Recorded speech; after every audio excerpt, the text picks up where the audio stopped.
Greetings, folks. Welcome back to the Jason Damico show. And it's cool to be back in the studio as far as face-to-face with my brother and friend and mentor. This guy, I mean, we usually write a paragraph for everybody who's on, but I've known him so well, there's really no need to. I can tell you first and foremost, one of my best friends. This guy has been such a spiritual influence in my life. A lot of late night phone calls, a lot of breaking bread, individually, right. Collectively, in groups, and consultant, heavy sales background, life coach, relationship coach, big into mind transformation, which we're going to talk about a lot today, and career coaching. So, founder of Legacy Consulting, please welcome to the show, Mr. Al Jackson. Jason, man, thank you for having me, man. It's good to be here. It's so good in studio with you, and man. Man, I'm excited. Let's just get into it, and I'm sure I'm going to learn a couple of things about you. Sure. Probably more than a couple. A few things that I don't know, which is going to be awesome. Walk me through your beginning stages as far as how you got into this journey, because you've been doing some spiritual guiding through the years. You've got a heavy sales background. You're kind of all over the place, but it's still congruent and it's relevant. Yeah. And I'd love to hear how that came about in your life journey. And yeah, man. Yeah, absolutely. But Jason, as far as, really kind of my genesis or my background, for me, everything starts inwardly.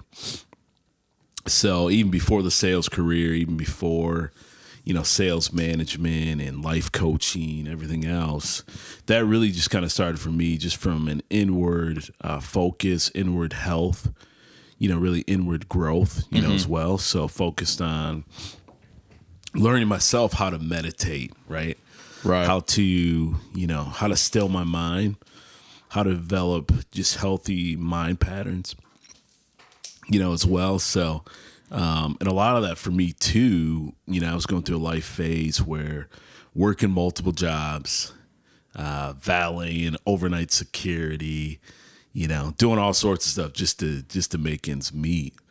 And I always knew that I had these skills within me, right? But how do I turn those skills into something that actually brings about life success, income, right? I got a couple kids and everything. So I started to learn that since a boy, I've always been a dreamer, right? So I'm like, okay, how do I take these dreams that I have in my mind and how do I manifest them into an actual reality that benefits me? Otherwise they just stay in fantasy mode and, you're just kind of the guy at the valet booth. He's just, one day I'm going to do this, that, and the third. But how do you actually bring these things about? And, during that time, I really started to take kind of really a self-inventory of, man, what is it that I'm actually really good at, right? Mm-hmm. And I started kind of just noticing some different trends, different life trends, and noticing, okay, what are the people that are closest to me? What do they consistently say? Hey, this is what you do well, right? Right. So, and one of the things that I noticed was, man, I had a draw towards people. I communicated very well with people.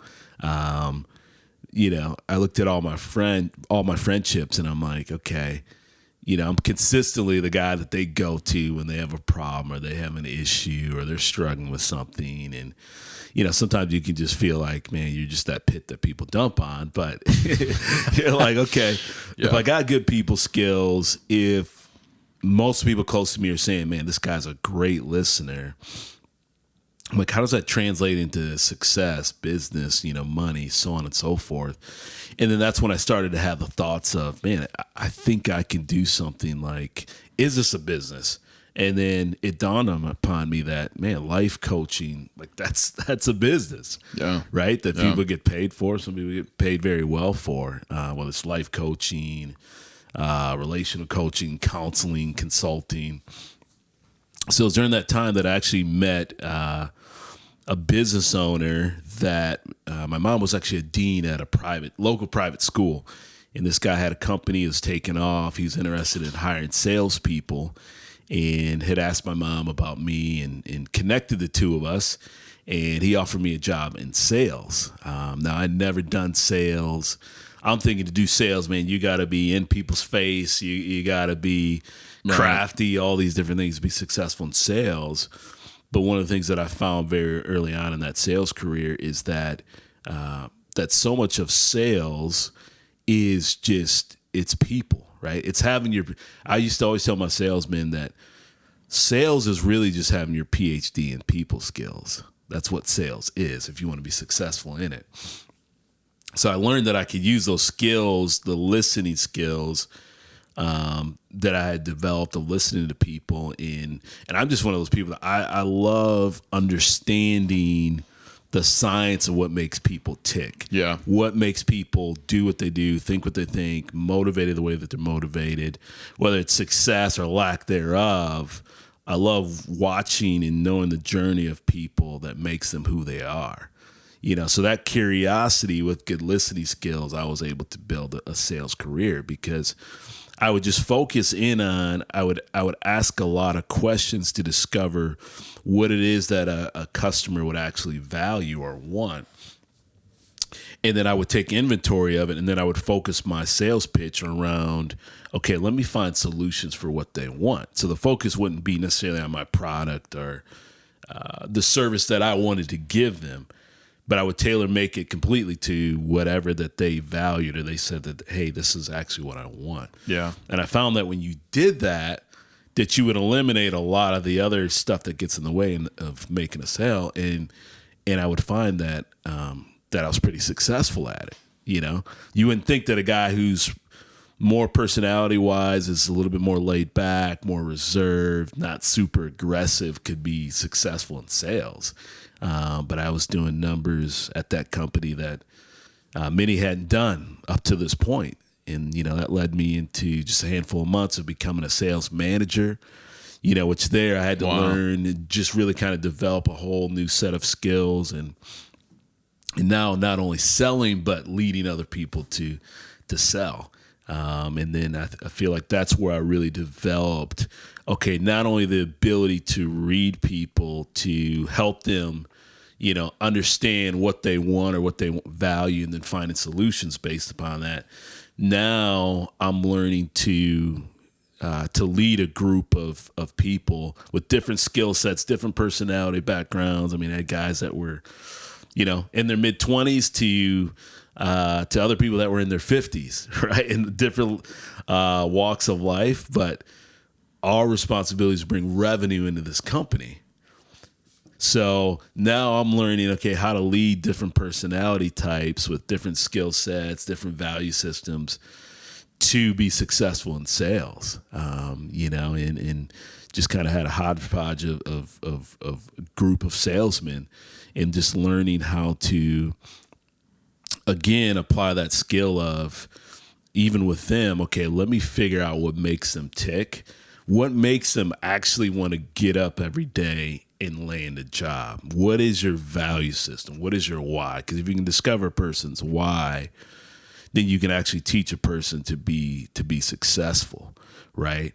And man, just learning the skills of, okay, for some people who maybe more driven, I had sales guys that were super driven, that were just ready to get after it. However, great. Teaching those guys, hey, how to slow down in a conversation, so that you're not missing certain things. You're not driving the direction of what you want to do, but yet you're missing a person's what they're telling you, right? You're missing their value system, or you're missing they're actually telling you, hey, this is what I want, but you're so focused on what you want, you missed, these steps back here, and then learning how to motivate other guys that weren't necessarily as driven.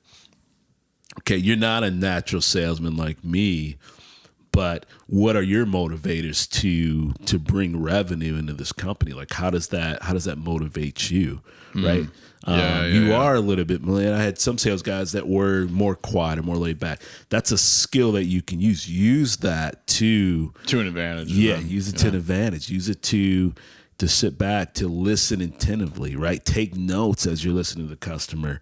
And here's how you can start to build, value, build solutions based upon what they actually want. So, really that career in sales really gave me a lot of confidence to step into more full-time, the life coaching, consulting, counseling, so on and so forth.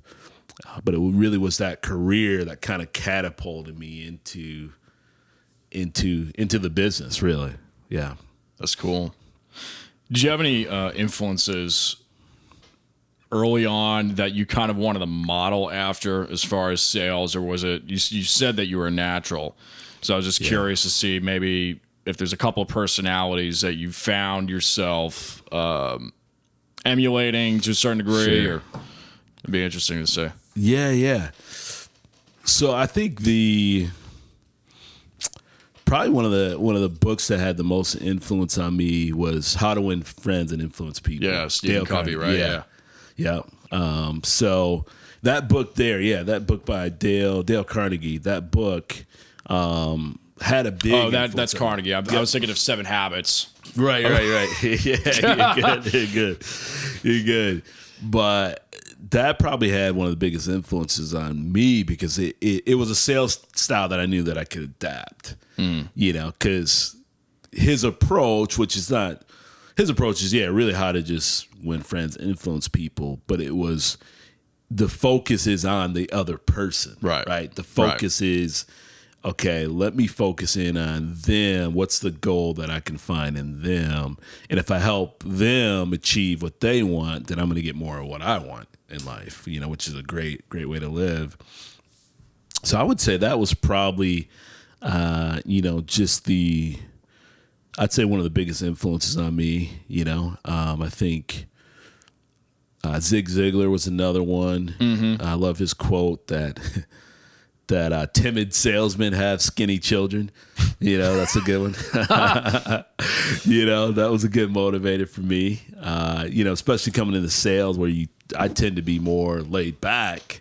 It's like when I first started, there's certain times that I didn't want to drive a conversation when maybe I should have. And I would always remember that quote of like, man, I got to get past this, this fear because, hey, this is how my kids eat. So, yeah. So that was always a good one for me of, hey, I can be who I am in this space, but, there's a point I used to always tell my salesmen that there is a point in a sales call, like you listen, you take notes, even if it's mental notes of what the person's saying, what their value system is, asking get open-ended questions. But then there's also a certain point in a sales call that you got to lead too.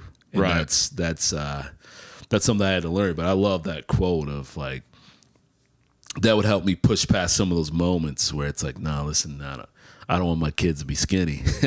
Like I gotta push past this fear, and I gotta make it happen for sure. Yeah. Well, a lot of what you're about is really, driving faith into pretty much any situation. Yeah. And the more that you read from these guys like Carnegie, Covey, Ziglar, whoever, there's so many great people out there to read from and learn from.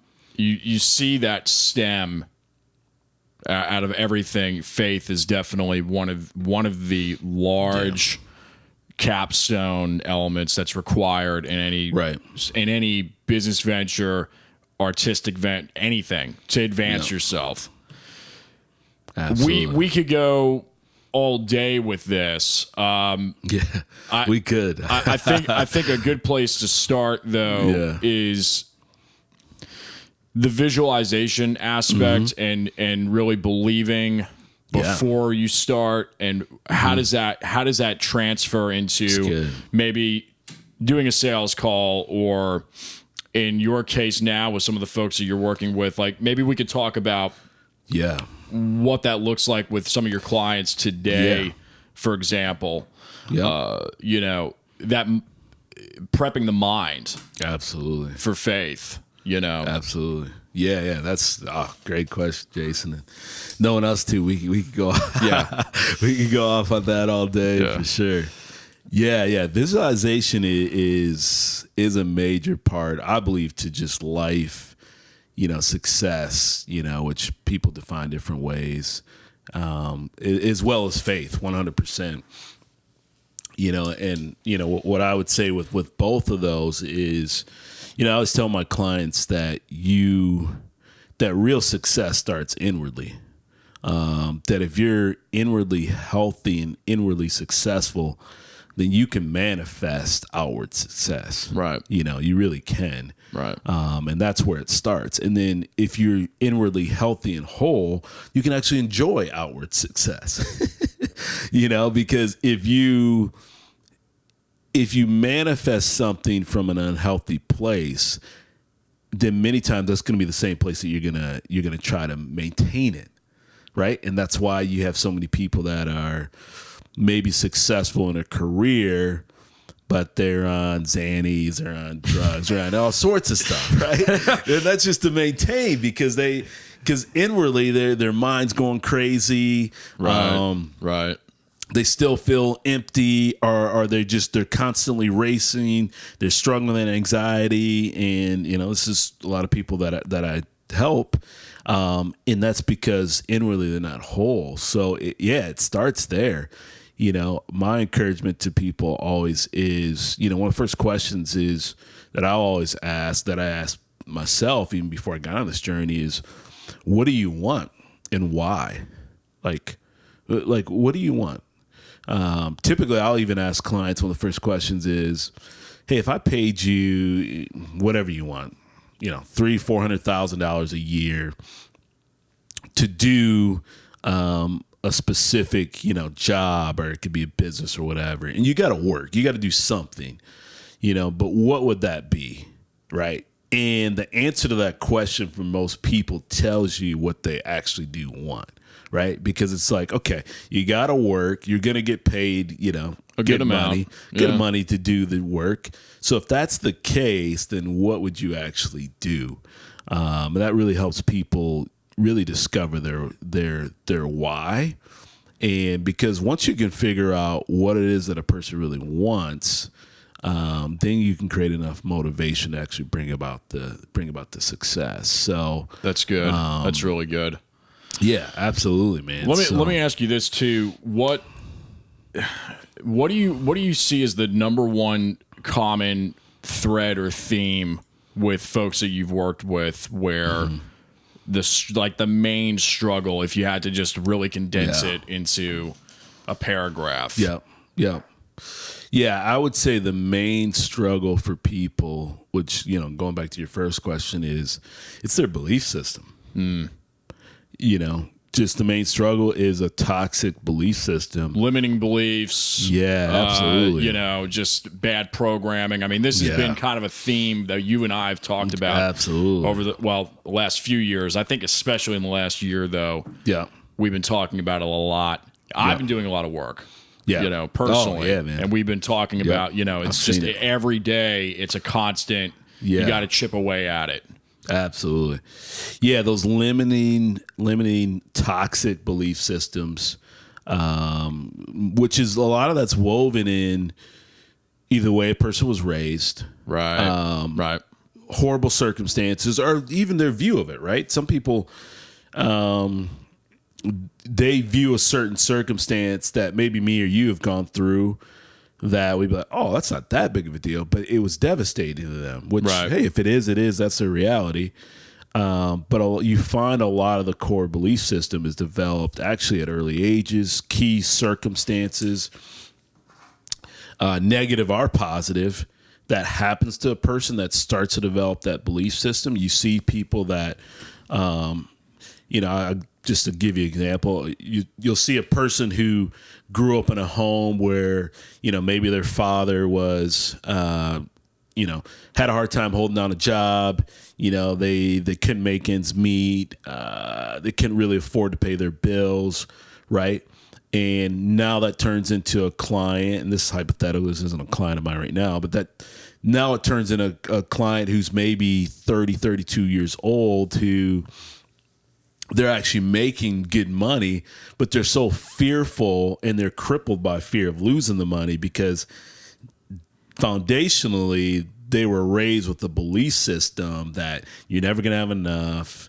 You're always going to have to worry about bills. At some point the other shoe's going to drop. And now their whole life is formulated around that belief system. And they're not even aware of it, right? A lot of these people. And you know, when you go through your own personal breakthroughs, it's like, man, why didn't I see this earlier? Yeah. When a lot of it has to do with, I think, the subconscious mind and just that programming. Yeah. That programming. What do you think sets you apart as far as helping folks and being a coach? Yeah. Compared to, because a lot of these guys out there, that's, it's all talk and not much action. What do you think really sets you apart as far as, compared to everybody else out there? Yeah, that's a great question, Jason. And I think what sets me apart would be, all the steps that I've given my clients. These are things I've done for years in my own life. Right. These are things that I started doing back when I was, valeting cars at, I was probably still even in my early 30s then with 2 kids and just scraping. Going back to your first question of, the visualization and faith, that's when I started visualizing, okay, I don't like what I'm doing now. How am I going to change it? All right. Let me look at my skill sets, what I'm really good at. First of all, let me discover who I am. Most people don't fully understand who they are. And they either hate the false image of who they are, or they hate the circumstances, they hate the choices that they've made, and they make that who they are. Or they're chasing an ideal of who they want to be that's not based upon who they are, right?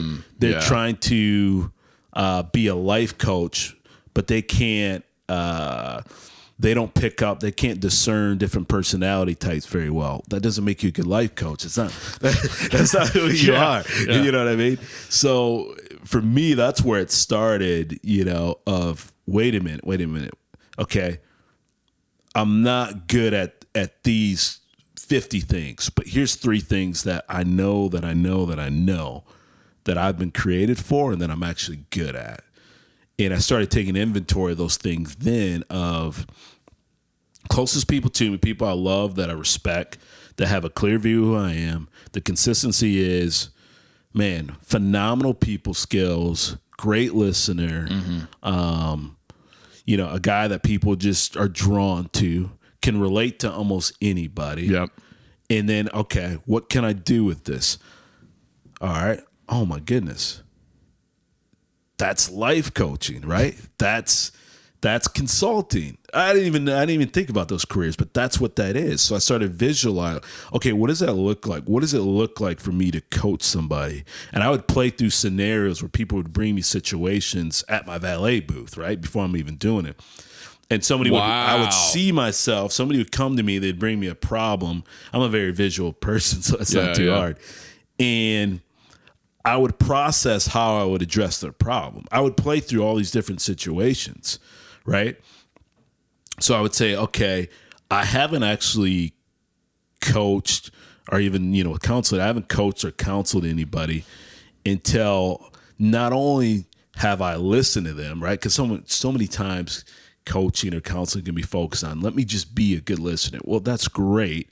But until you give somebody practical steps to walk in, to see the healing, the restoration, the transformation, you haven't coached anybody, right? So I would play through these different scenarios, and then, I would try to come up with, different wisdom and advice that I would give them. And I really believe that the foundation of a lot of the strength of that, yes, was the visualization. I would do this multiple times a day from my valet booth. And and visualizing it, what that did is that started to the gears, the engine of faith now starts moving. Because the thing about belief, one of the best ways to believe is when you anchor it to who you really are, who you really been created to be, and you can see it, right? Because if somebody says, hey, I can see it. I can see me driving, a brand new Ferrari. Okay, great. But what is that you're seeing actually anchored to? So I would anchor my scene to who I've actually been created to be. Like, no, I've been created to give to this world wisdom, advice, counsel. I know that that's my space, right? Now I'm visualizing it, but I'm visualizing based upon who I actually am and who I know that I'm created to be. Like, nobody can tell me anything different. I know that that's who I've been created to be. I know that's what I'm good at, right? And nobody can know but you. Yeah, you exactly. can't make that, No. You can get that information from people that know you well.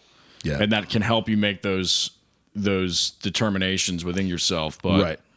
Yeah. Yeah. You got to know that you know deep within you. The people like you referenced, they can be good to, make sure that you're not, just to kind of give you clarity. A good overview. Yeah. Good overview. Sometimes, the people close to me can be a good check. Like, hey man, you need to look at this more, examine that more. But 100% what you're saying, yeah, you got to believe it. You got to believe it, inwardly. And once you discover that, because one of the things, there's many ways to make money, but one of the things that makes money, because everybody wants to be successful, make money. For me, I didn't grow up knowing, stocks. I didn't grow up knowing a lot of these things. So even during that whole phase, when I started to learn to meditate, visualize, so on and so forth, I started discovering that when you find who you truly are, what you've been created to be, what you're really good at, there's probably a way to make that profitable.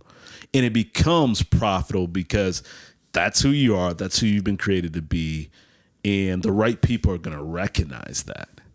You attract absolutely the customer, the client, whoever. Yep. Or customers. Yeah. Right. Yeah, absolutely. Absolutely.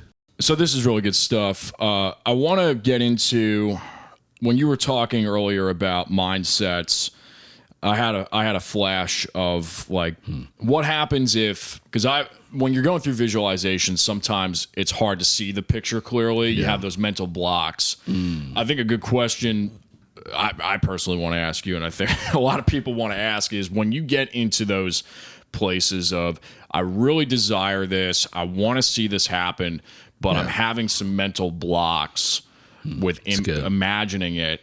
And then other things may come really easily to see, like immediate, like, oh, I really can see myself doing that, that's good, comparatively to, I really want this, but I'm having some kind of mental blockage with it.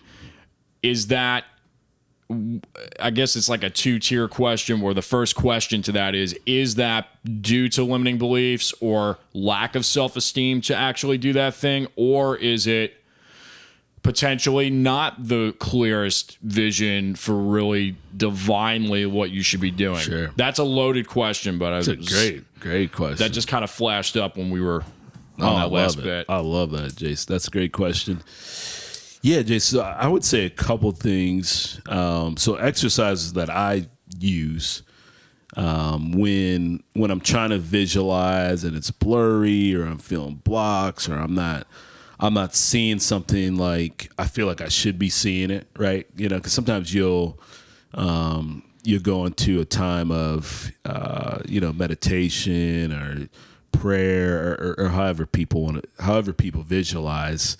Could be guided meditation, so on and so forth. But man, one thing that I've found that helps a ton is when you feel blocks, or for people that will tell me like, I just don't see that well, or I'm not seeing that well right now, is to watch things and listen to things that are inspiring, for sure.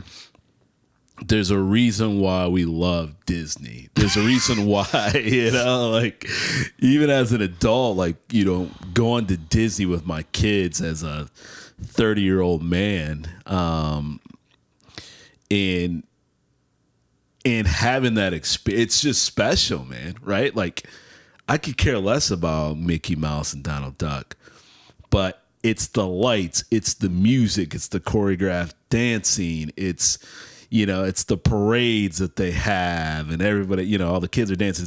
It's an experience, is what it is. So I always encourage people. Inspiration, then. Yeah, absolutely. Stay inspired. Yeah, stay inspired. So that's big. I'll make a consistent effort to, outside of the grind, everything else, is to watch things as much as I can. It could be 15, 20 minutes YouTube video. When I can go longer, for sure, but that are inspiring. So watch a movie that inspires you. Watch Greatest Showman. Watch a book or whatever. It could be just a book. Stay it could be Pirates of the Caribbean. It could be so many things, but things that trigger and ignite visualization, color, inspiration. Those things actually can help you visualize, just even in your own, one-on-one meditation time. And I always suggest to people too, watch those things if you can, even before you go into a time of visualization. Because when we watch these things, we're not only watching it, typically the mind is starting to paint a certain picture as you're taking in this information, right? You could be watching Greatest Showman and you could be thinking about, without even noticing, you're thinking about the business you want to start. You're thinking about some great art piece that you haven't started that you want to begin working on. So it happens naturally that way. And then from there, you can go right into, okay, I'm going to have a time of meditation, visualization. So I definitely encourage people there, as far as, could it be a sign that you're not on the right track? If you can't visualize something, I would say more so, it is good. It is good to have clarity checks with yourself. Is very important. Sometimes I think for people, different things that we may dream or want to manifest, we have to look for the bridges too, right? Because for me, my bridge to life coaching consulting, even though I fully was seeing it, believing it, all those great things, that for me was sales, right? Yeah. So for some people, you have to be okay with the bridge, right? For me, I couldn't step right into life coaching consulting. I needed a bridge to, okay, take the things that I'm believing, take the things that I'm visualizing, and I needed a platform to manifest those skills. That's good. On some level before I stepped into the business, right? Because obviously, it's my business, the business of consulting and coaching. But that background of customer service sales gave me confidence in front of, whether it's a businessman, whether it's a businesswoman, whether it's, a stay-at-home parent or, somebody that's more artistic, whoever. That gave me confidence dealing with different personality types in different settings to when it came to, okay, yeah, now we're going to coach, which I've been doing in many facets for, really probably for the past 17, 18 years. But now we're going to focus, our main focus on, the coaching, counseling, consulting. I had confidence in it because I've been in front of all these different people, in my sales career. And I've led a lot of these different kind of personality types also in the in the management side of it, where you got to sit down with people and you got to help them. Like, man, you've been in a hole for this month, which that's coaching. Here's the steps for you to get out of that hole. And even they're practicing with even some of my salespeople. Hey, here's things that here's steps I want you to take, even basic steps of, renewing, transforming your mind so you can believe that you can be successful. Because, it's like Zig Ziglar said, timid salespeople have skinny children. Well, I always used to tell my sales guys, the customer's not, if you don't believe it, don't expect the customer to believe you, right? Like if you don't believe in what you're selling, the customer is probably not going to believe in it. And I've been in many homes in my old sales career as the manager where I would have to go in training a guy and he would be timid or scared in what he was saying. And you could see the confidence of the customer just go down. Ooh. And I'm like, we've lost this call. I gotta say real quick, another thing that's flashing up, and it's funny, but it's kind of not because it's true. But then it is funny because there's anything that's funny is there's a grain of truth behind it. The dynamic between just dating, right? Right.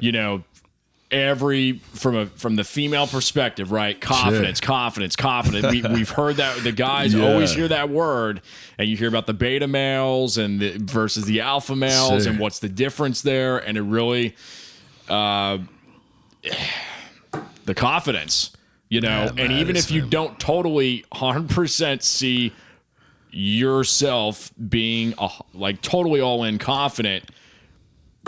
That's a guy's that's going to pull, it's just even on that plain level of, it's just funny how there's that dynamic as well. Oh yeah. No, Jason, you're right. Not to go off on that tangent, but you're good. It's just funny. Because it relates to everything. Yeah. I used to tell my sales guys that the newer ones, right? Well, even the ones that have been around for a while, but I would tell them, typically in training, I'd say, listen, the skills that I'm teaching you,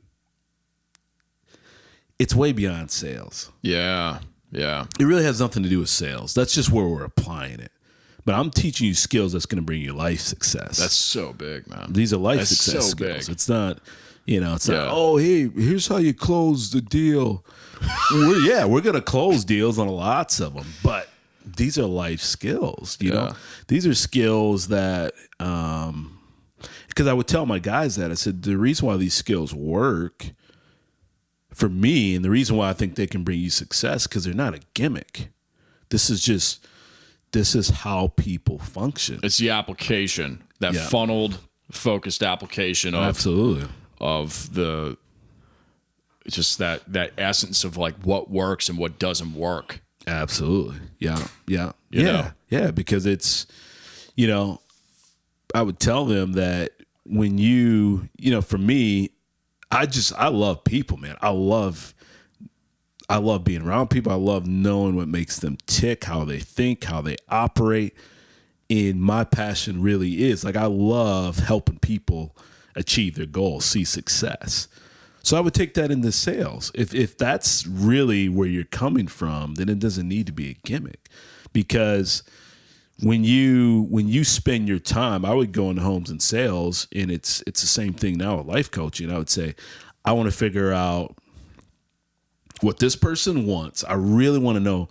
Well, first of all, I want to know what makes them tick. It was a game for me, but a fun game. I wouldn't even be focused on laying the job. Okay, what makes them tick? What do they like? I want to know their interests. I want to know the likes, their dislikes, whatever, right? So I would have a lot of clients. I would go in and, and we would spend the first 15, 20 minutes just talking. They would, hey, you want coffee or whatever? We'd be talking about their grandkids, this, that, and the other. And I liked it because I like people, but I'm just taking mental data into how this person thinks, what they like, what they desire. And then once I figure out what they actually really want, right? What do they want? Why am I actually in their home? Because the sales I was in, most, not all clients, we had some that not, but a lot of these clients on some level wanted us in their home. So I'd figure out, okay, what is it that they actually want? And then my job is just to take what they desire, what they want. And because I'm visual, I would see these little trucks. And once I figured out what they wanted, my job was to put what they wanted in these little trucks and then come up with solutions. Okay, that's what you want. Oh, here's a solution for that. Here's a solution for this. And that's not gimmicky. No. When you help people get what they want, that's just good. that's just good people interaction for sure. Yeah. So I think that's, I think that's key too, that it's a life formula. I do these things with my kids. Like, I'm listening to, okay, what's he really getting at here? He's mad. He's frustrated he's saying he's mad about this, but all right, buddy, what's really going on? And that equals good parenting, So I think just translates. Across the board. Let's get into even deeper into, like, we talked about meditation a little bit, or touched on it. I have here manifestation, affirmation, meditation,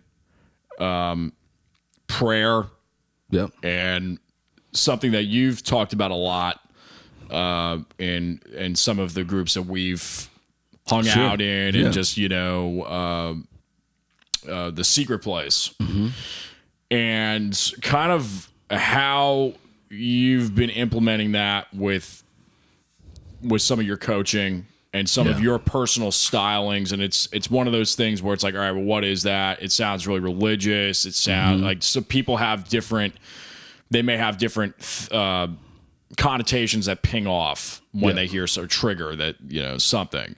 Yeah. So what is this? And kind of like, absolutely. Your opinion on it, and the pragmatic, practical essence of it. Yeah, for sure. Yeah, so I would say, kind of the essence of it, as far as, the meditation, visualization. I believe, did you say affirmations as well? Yeah, and just prayer in general, and faith. Like, how does that play into building something? Like, maybe from a practical standpoint, giving somebody the tool set to, okay, this is what you want. You have to see it first, believe it, and then kind of fall into that place. What are those steps there? Yeah. Because I feel like religion has done a bad job of really skimming over this. And it's like, this is what it's about. Like, this is the essence of faith. And I feel like we can get really bogged down with all these different. It just feels like we're going off on tangents. It's like, well, wait a minute. This is really, I think this is what people need. Right. Yeah. No, absolutely, Jason. And so I would say just, practically where I kind of see the foundation, and then how I walk clients through it, and obviously I have clients of all sorts of different backgrounds, some maybe all sorts of different belief systems, some may be more religious, some not religious, some that would maybe bend more towards, Buddhism, some maybe more New Age, whatever, so all across the board for sure. Right. So, and then from a business perspective, obviously you have to, you got to respect where everybody's at, and, so on and so forth. And, so I would say just foundationally, the way that I approach it with a diverse group of clients, different belief systems, different backgrounds. But from me, a foundational standpoint, I believe that the way that we are made up as human beings, that we are made to manifest and to create things in this earth. I believe that's a big part of our job here in this earth. And where we get caught up in is we can easily become subjected to just the day to day. I got to make this work. I got to make that happen. I got to, I'm just working. I've heard people say to me, like, I'm just trying to make it a Friday, man. Just help me get to Friday. And it's like, there's a lot more than that. Yeah. So, foundationally, through whether it's visualization, meditation, affirmations, obviously there's many principles there. But it's helping people understand that at your core, and obviously people can disagree with me, and but my approach is to try to help people understand, hey, at your core, that you that you've been made to, that there's something divinely good in you, right?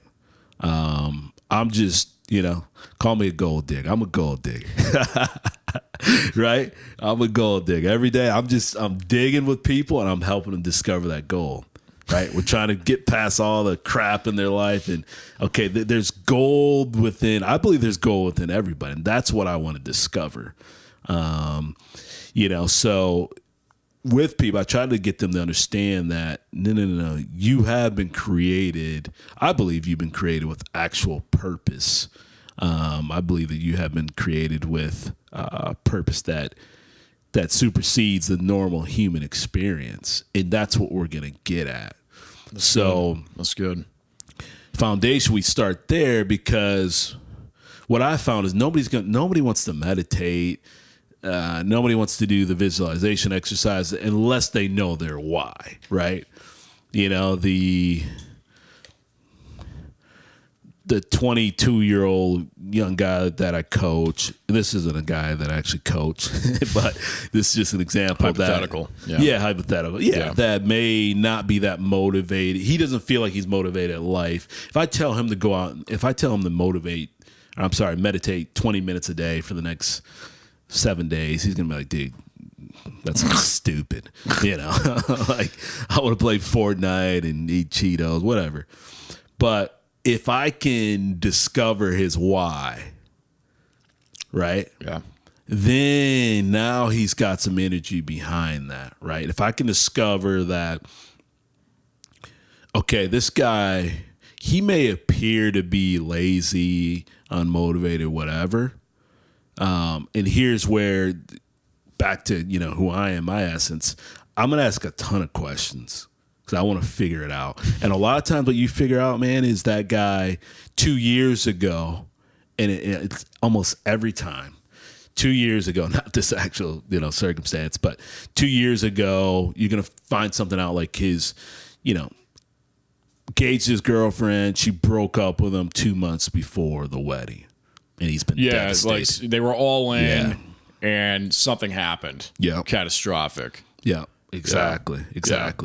So I think foundationally, we have to get to our why, right? So we get there, right? And once you're there, okay. So what happened out of that? Well, man, I felt awful. I felt like worthless. I felt like, what's the point of even living? Okay. Got it. All right. So now we're looking for what is the purpose of him living? So now I'm digging for, okay, that happened. Well, what are other things in his life that motivate him? Right.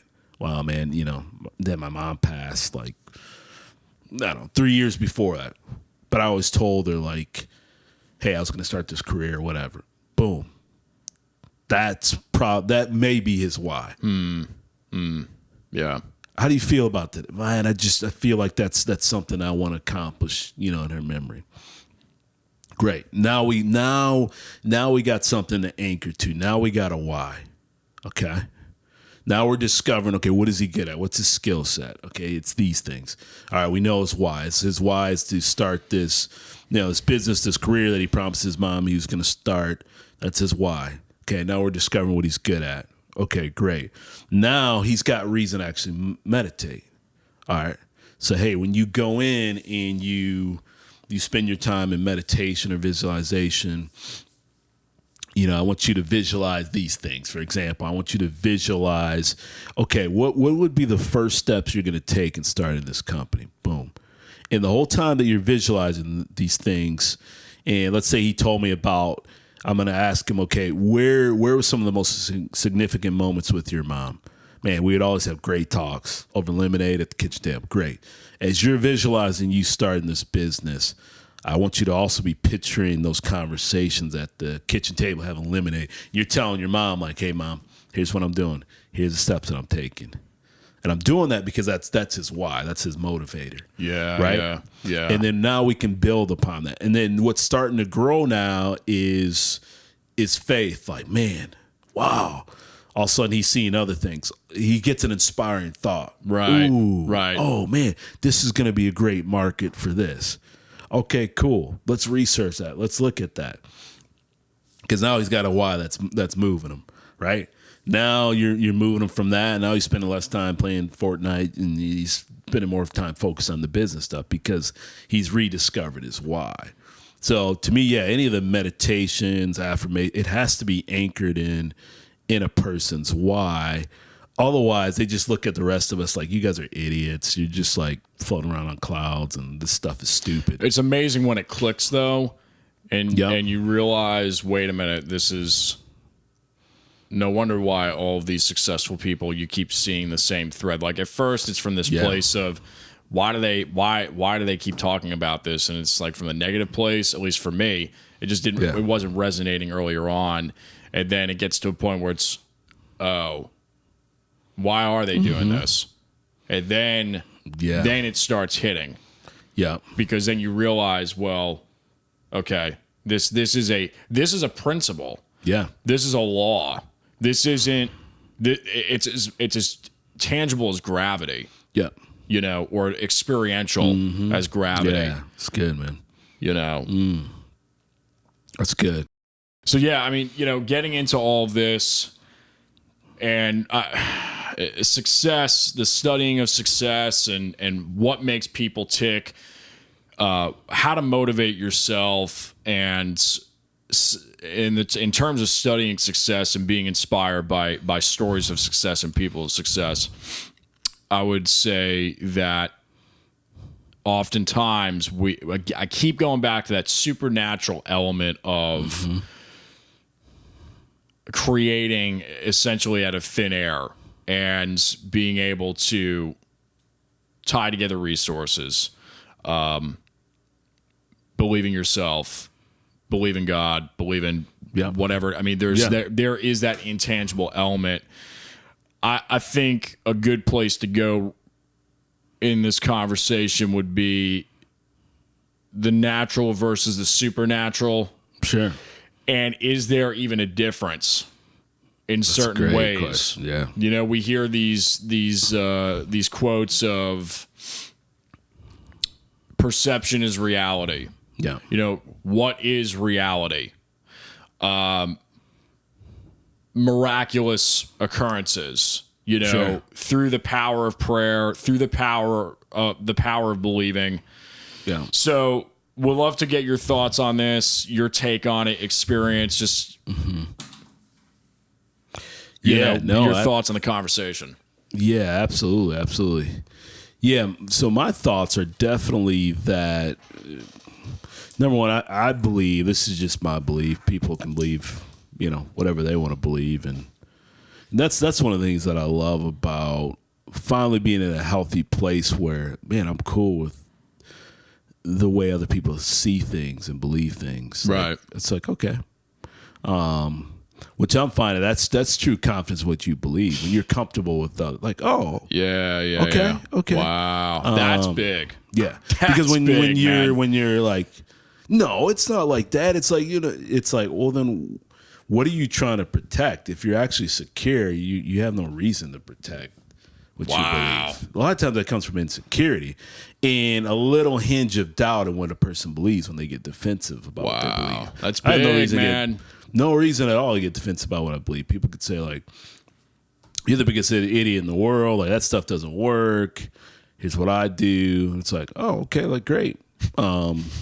You know, I know my life's been transformed by it. I know it greatly affects the way that I parent. I'm seeing, you know, just a lot of success there. I know it's brought me, you know, working for a company success, my own business success, and you know, I've seen the fruit of it and evidence in those that I work with clients as well. So, but yeah, as far as the difference from my perspective, how I've seen it play out in my life, the spiritual side of it. So the mind, the soul, the spirit, from my perspective, is really where everything starts.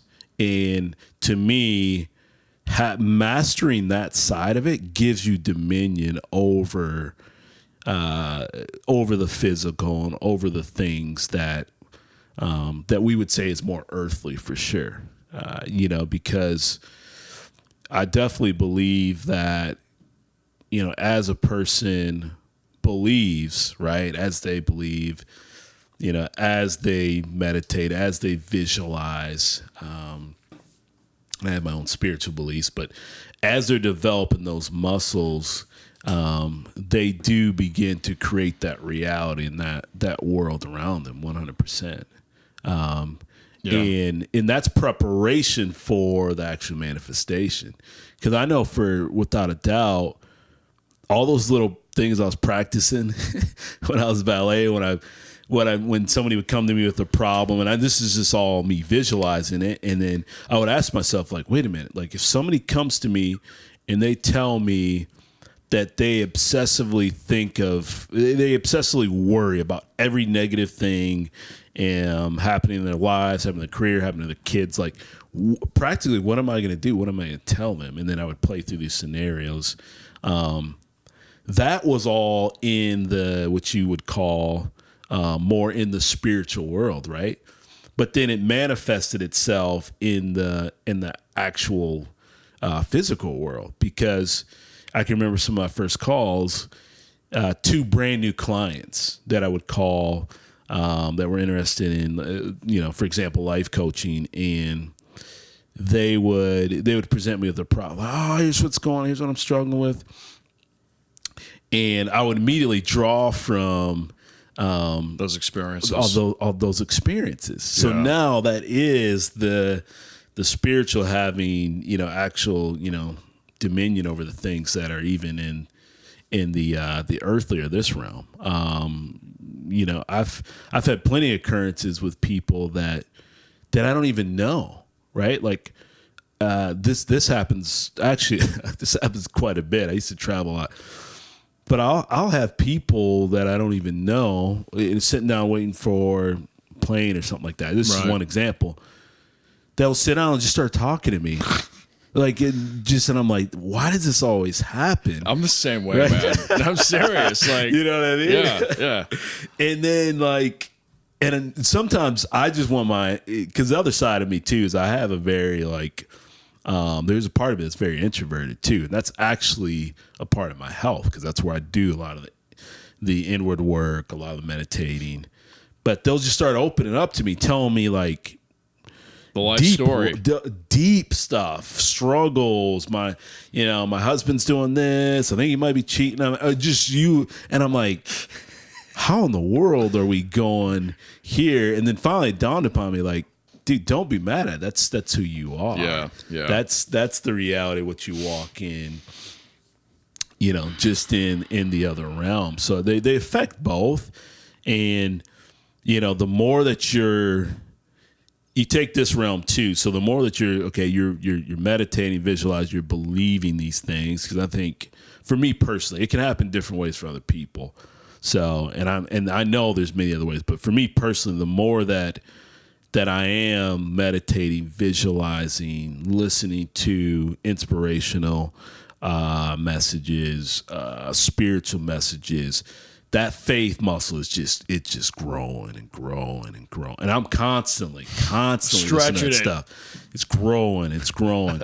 But then what it does, stretching in the physical, right? For me personally, from doing those exercises is, now when I speak, right, let's say I have to make a call for business to a new client, I'm doing so with sheer confidence that I can actually help this person. Right. That I believe that I have the answers to help them because of all the inward work, all the spiritual, non-material work that I'm doing.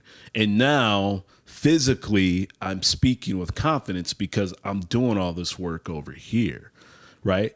And it also allows you just to me, the spiritual, how it also has dominion over the things that are, you could say, are more earthly or however you want to say it, is it just gives you a broader perspective of things, right? Like it also gives you the ability to believe in others more. Because I know what it's like to be a dad, 2 kids, working Joe jobs, hoping, the elderly lady that I'm parking will give me $1 for parking her car and working overnights. Like, I know what it's like to believe from that place. Yeah. So because of that gives me confidence in my service, because I've gone from that to being successful to now I have confidence for other people that are in that place. But it all started from just in some sense, because they're the immaterial exercises of believing, meditating, so on and so forth. Like, I know I've seen the evidence of it. So now in the physical, I believe in those people that I'm physically interacting in, that, wait a minute, like, if we can get to your why, we can get to what motivates you. And from there, if we can create a genuine belief system, like, you can see success. So it's, yeah, I don't do anything. Like, I would say, I don't even know if you can put a percentage on it, but the overwhelming majority of my success has all started from the spiritual. It's all started with a thought. Yeah. Oh, I could be a life coach. Well, now that's a business, that I'm doing well in. Right. So it all starts from there. So that's why I'm like, wait, this one has to go first. And in my mind, that's what has dominion over here. I remember when I wanted to get into like speaking more again. Right. Mm-hmm. Because part of what I do is even motivational speaking. That's something that I really wanted to do. And I remember just like, that morning, just kind of, meditating, so on and so forth, and just kind of remembering like different things that I had spoken at and just how much I enjoyed it, just the energy that I felt, and just a lot of energy I would even receive from doing so. And I'm like, man, it's time. It's time. It's time for me to start speaking again. And I'm like, now I have more to speak from because of the business and everything else. And I'm like, man, I'm really believing that I'm going to start getting some of these speaking engagements. And later that day, I got an offer for a speaking engagement. Now, some people say, oh, that's crazy. That's whatever. But just personally, I knew in that moment, I'm like, this is happening soon. You get that gut. This is 100. Yeah. And again, it goes back to kind of some of my first comments of that wasn't anchored in, oh, I'm going to be, I'm going to drive for NASCAR next couple months. No, I'm not. I'm not created or geared to drive for NASCAR. But it goes back to my belief. It goes back to the foundation of what I created. Wait a minute. No. I am geared to speak. So this isn't like some crazy belief system not based upon who I am. No, I know I am.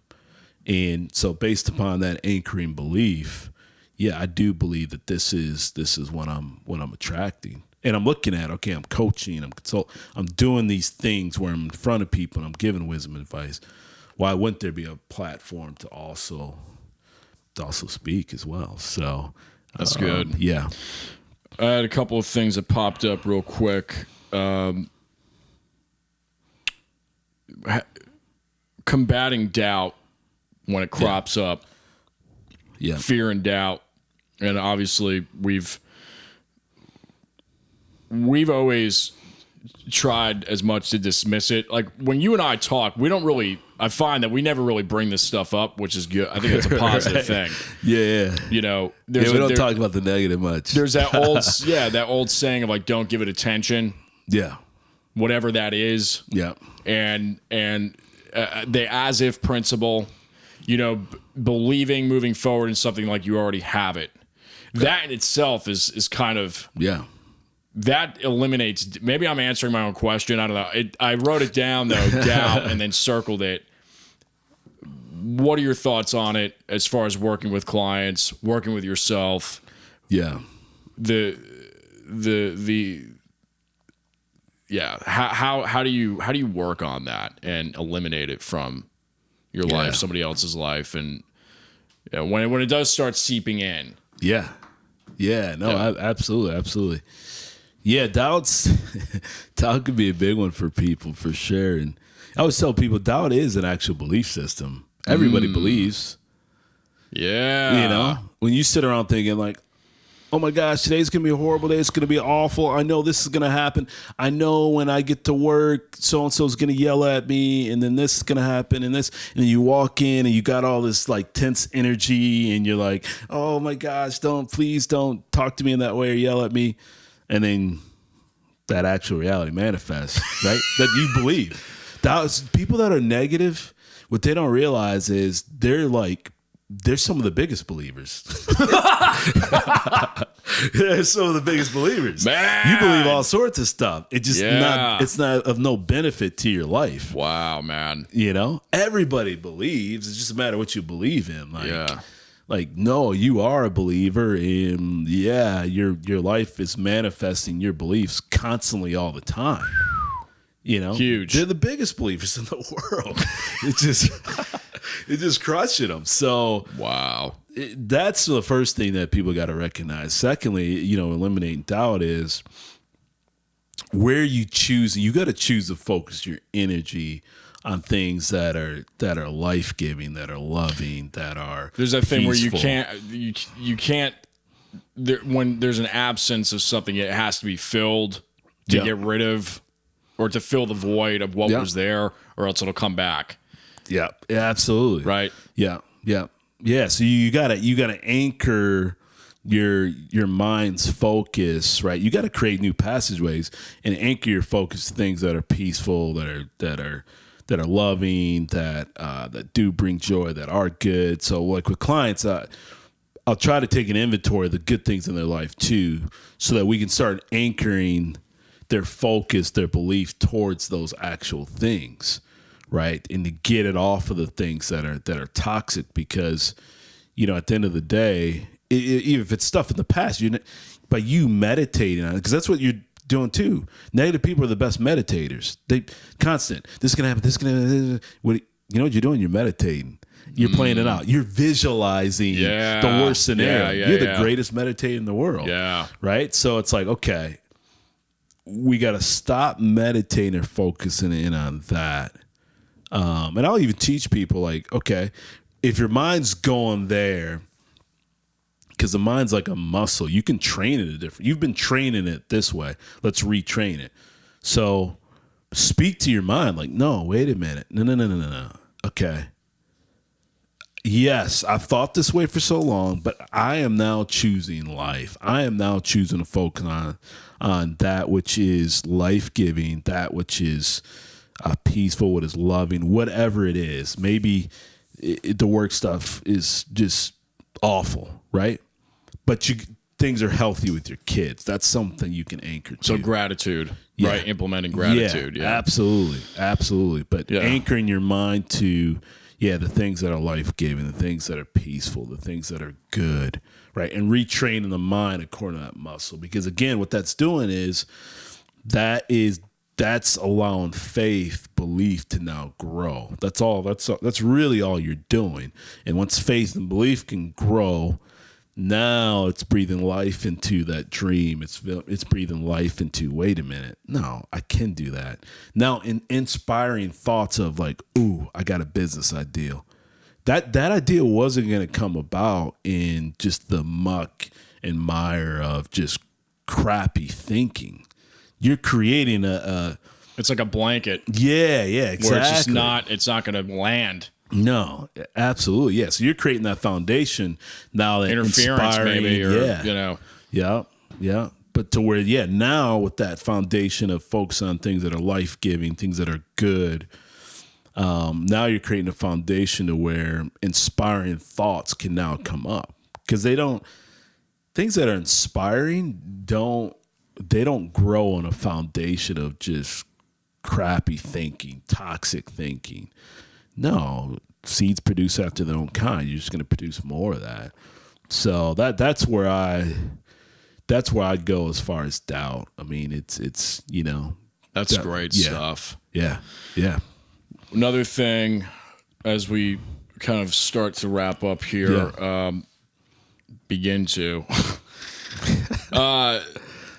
big question for you, which I've been asking myself for years, especially the last couple of years diving deep into this. Yeah. The school system. I mean, why is this not, why? And look, I mean, we can go on for days as to all of the possibilities, elites not wanting, peasants wanting this information, all that type of stuff. Right. But I mean, you really got to think about it for a second. I maybe have on one hand, half a hand, the amount of 1, 2, 3 teachers maybe throughout the entire time when I was growing up that had a grasp of this type of knowledge. And of course, they can only teach it to a certain degree in a school, public, private, whatever. But and maybe I'm kind of striking my own chord because for me, the young people, if you can get young people, young adults, I mean, tweens, teens, getting this stuff to click, then whatever life throws at them, it's just not, they're going to be, it's like going to be water on a duck's back, Absolutely. So my question for you is, why the hell is this not part of curriculum? I mean, it's absent. It's where do you hear about anything of faith in, even from a non-religious standpoint, just from a practical, pragmatic standpoint? You don't see it anywhere. Right. So there's that bomb for you, but your thoughts. No, you don't, man. You don't. Yeah, I think it would be great to. Yeah, I think so much of teaching education can be too linear. If you have a solution, if you've been marinating on a solution, I think it would be. I would love to see, and obviously, I don't have an education background or even know how it would be done. But if it's a possibility, I would love to see. And maybe there's schools that are doing it, and there probably are some, and I'm just ignorant to it, right? Maybe there's a charter school that's doing it. I don't know. Yeah.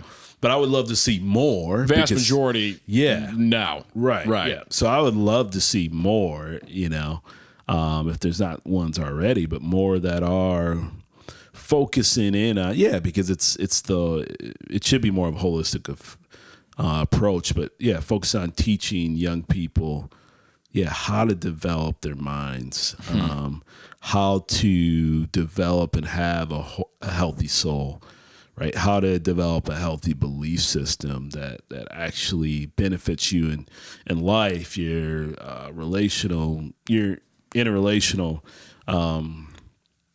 interactions, how to, even based upon that, how to pursue your career, your goals, your dreams, your businesses. I think would be so beneficial. And the other side of that, because these are all things I teach my kids these things. The other side of that too is, man, when the mind is healthy and the soul is healthy, you know how much depression is eliminated at that point? You know how much insecurities that young people deal with, that you can totally help out with a lot of these steps and skills. And I'm not saying that, I can wave a magic wand and it all goes away. But what I'm saying is these things are beneficial. You got kids that are being diagnosed with depression at age, 11 or 12. Like, man, these are things that are a huge benefit. And really the other side of depression, when you can have things like joy, when you can have peace, when you can have a healthy mindset, right? And, I'm sure somebody's going to hear this and say, you don't know what I went through, but what about the kids that's going through this in life? And I'm not discounting any of those things. I just think that this would be, 100% a benefit for young people to learn early, for sure. Real quick, best coaching experience or Salesforce experience and worst Salesforce, like just if you have a funny story, just quick, like. Yeah. Okay. So, wow, best coaching experience. There's been quite a few. I think probably one of my best ones was young guy coaching who was definitely struggled with depression, struggling also in his career, which happened. funny. It happened to be in sales. Just man, rough upbringing. Just was in a tough place in many areas, and was teaching them, just kind of the basics of, hey, how to meditate, figuring out his why, figuring out what motivates him, what drives him, and he's just been beat down by life, man, and but helping him see. And giving him tangible responses too, like, because as I'm talking to him, I'm like, once he started to come alive, I'm like, man, this guy, he probably is really good with people, right? But he's been down on himself, and so just pointing out, like, man, like you're just a really lively person, like I'm like, you're the kind of client that I look forward to talking to, like just an enjoyable guy to talk to, for sure, and but it was a light bulb moment for him, and I started teaching him. I said, hey, listen, like, I know you're having these struggles over here. I know you're getting a lot of pressure, even from those above you at your company to perform. Here's something I want you to start practicing when you go into homes. And it was, the skills of the listening skills, figuring out a customer's value system, how to identify different personality types. And this guy he's just he just connects with people very well. Just a guy you want to sit down and just, chop it up. I'm like, we can use that to your advantage. And so he started to learn to do so, and his numbers started to take off. And, he's now starting to get sales bonuses, and nice. He's speaking at different company functions and stuff. But it just started to light up the rest of his life. Now he's feeling more confidence in overcoming some of the relational struggles he was having, right? Because he's seeing the fruit of these skills, these soul searching skills and meditation, and it gave him confidence in other areas of life, and just so that was one of the fun ones, watching him turn around, especially in a career that I knew well. In sales, but then seeing how it was giving him confidence in all his other relationships as well was a big, that was definitely a big victory for sure. So I think probably he said worst coaching experience.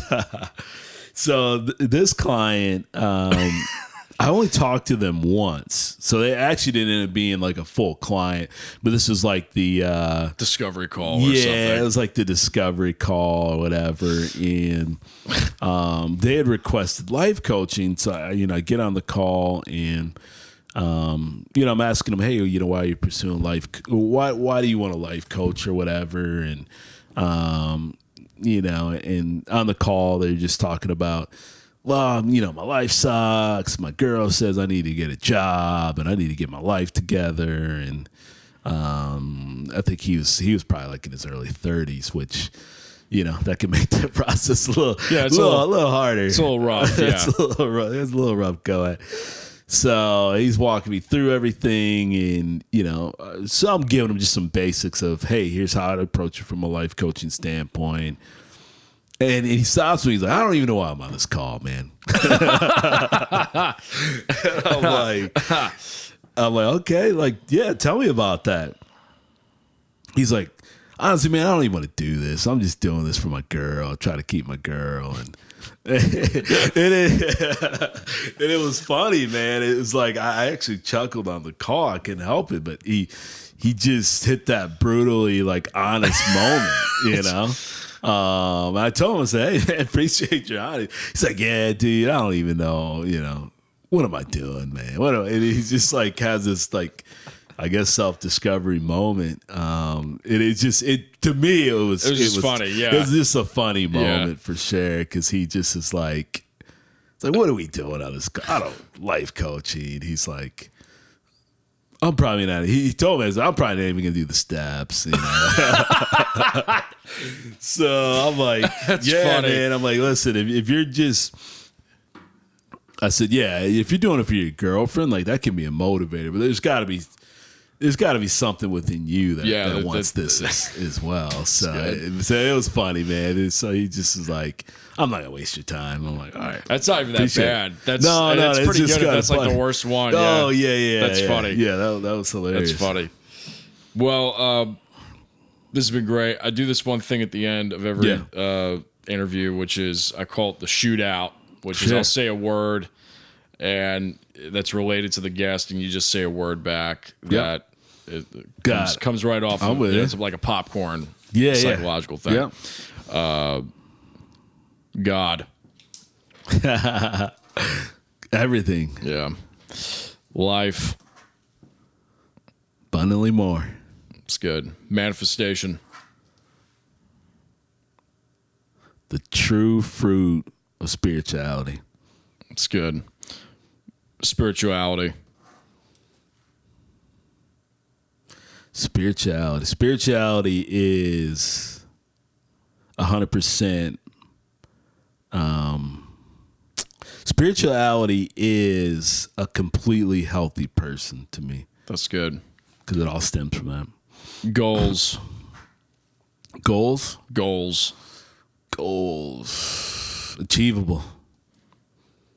Success. Love it. It's good. Supernatural. Natural. I like it. People think it's supernatural, but supernatural, when you're actually walking in it, it's actually just natural. Yeah. It's normal. Yeah. Faith. Faith. Feel. That's good. That's Feel. really good. Yeah, man. We're just going to leave that at that. Eternity. Wow. Within us. Oh, man. I think we're going to have to stop after that one. This is the last question that I ask everybody, which is if you could go back in time to your 15-year-old self, knowing what you know now, Jeez, what would you tell him? Wow. Whoa, that's a great question, man. Jason, for me, I would see my 15-year-old self didn't realize there's other ways of being successful. So I thought I was a loser, right? Because played basketball, but I wasn't great at basketball. Didn't get good grades. Didn't see my charisma then. Just was very insecure, very quiet. But so I would tell my 15-year-old self, like, hey, what's within you is rare, and you can be successful by that because you have a way of influencing people, drawing people in. And that's what people really want. People want to feel safe and have a safe place where they feel genuinely loved, cared for, heard, and where they're actually getting solutions. And I would say that's you. That's within you. And you're going to make a career out of that. You're going to do, very well. You're going to be successful out of that. And start now. That's awesome. Start now. That's what I tell my 50-year-old self. Get to it. Start charging your friends to be their life coach. It's so good. This has been great. Yeah. As far as reaching out to you for a discovery call or to learn more, where can folks find that information? Yep. So they can find me, legacyconsultants.live is the website. But really, I always tell people, if you want to reach me directly, email me, legacyconsultcoach@gmail.com. Even my work cell, I don't mind giving that out. Yeah, we can put it down on the description box. You can say it if you want. Yeah. But yeah, my work cell, 919-532-6182. But yeah, any of those ways for sure. Cool. Yeah. Cool. Any last words? No, Jason, it's been real, man. This is, it's funny because we're really just letting people into how me and you talk all the time. Right. This is normal for us. And that's that to me is the secret of success too. It's like with the life coaching stuff, it's just who I am. I'm not trying to be a life coach. It's just it just flows out of who I am. So I appreciate you, man. Just whoever's watched this video, just check out my boy Jason Damico. Just a super, super talented guy, a real genuine person. So when you can mix that with music and art, which he's known for, acting, business, everything else. He's the kind of guy you want to work with. So seek him out, seek his music out, check out his videos. Genuine friend of mine. Deep guy spiritually as well. Guy I love talking to. So yeah, you'd be a fool not to know him. Thanks, man. And likewise, with all of your just incredible assets as a person, and it's just spirit, same thing. Yeah, amazing. Well, that should do it for this episode. Definitely check out Al with what he's got going at Legacy Consulting, and thanks for tuning in. See you guys on the next episode. Peace.